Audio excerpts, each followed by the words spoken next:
Нашето село му викат Чуй Петлюво. Произлиза от възклицанието Чуй Петела.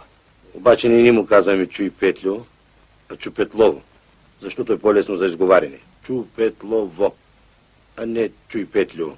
Гражданите му викат Чуй Петлюво. Това е без значение. Важното е, че някога, през една тъмна нощ, някакъв турчин се загубил в планината. Добре, не е бил турчин. Чужденец някакъв. Излязла и буря голяма. Он е щал да загине. Точно тогава обаче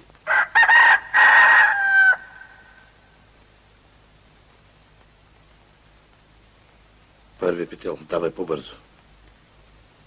точно тогава се чуло кукуригане.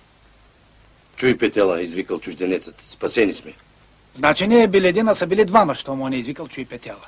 Иначе ще си го помисли само, не да вика. Това е било много отдавна.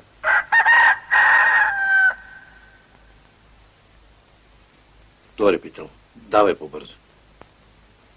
Така произлязло името на селото. От кукуригането. От Чуй Петела, дето извикал оне. А сега сме само старци.